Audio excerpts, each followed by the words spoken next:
I had become a Christian by this point, so take that into account. When I was a third-year medical student, I was doing OB-GYN rotations, and we were at a high-risk facility in Norfolk, Virginia.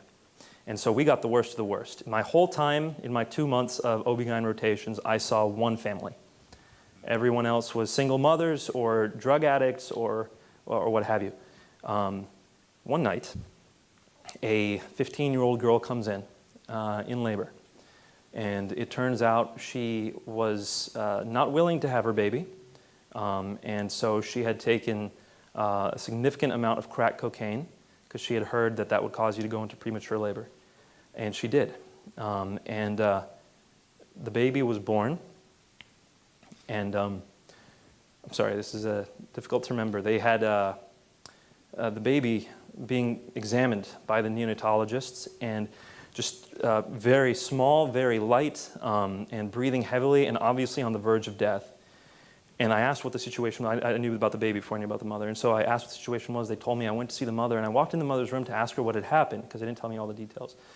And I walked in, and I saw her texting, and not a single care in the world, laughing, texting. And I asked her, what's going on? Are you concerned? Is this the right room? Is this the right baby? And she would not refer to the baby as her. She would refer to her as it. It was just something that didn't matter. Now, how does this play in? I was shocked that day, absolutely shocked at the level of apathy. In fact, I would say an anger welled up in me at the level of apathy towards this girl. And so I went and I started reading her H&P. I started reading her records, and when I found out her history, she had been abused as a child. Her family all did drugs. She didn't have a father in the picture. And I'm reading this, and I say, who do I get angry at? Who am I supposed to be angry at here? Is it her? Is it the person who is supposed to be in her life and take care of her as a father? Is it the people who are supposed to protect her from? Who do I get angry at?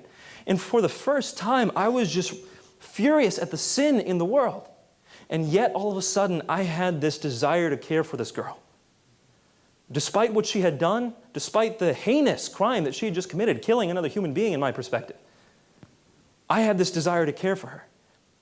And all of a sudden, it hit me. And I'm not a father yet, but it hit me that the love of a father goes beyond any sin.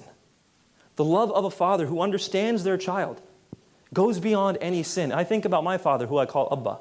If I sin against Abba, it doesn't matter what I do. It doesn't matter what I do. He would still love me. Now, the gospel message is that God is more loving than any human being we can imagine. If my father would forgive me no matter what, by definition, God has to be more loving than that. Now, in Islam, it's clear in the Quran, God does not love those who are unrighteous. This isn't something I'm making up. It's in the Quran. God does not love the sinners. And so, as you look through the Quran, you don't have unconditional love. You have love for those who perform.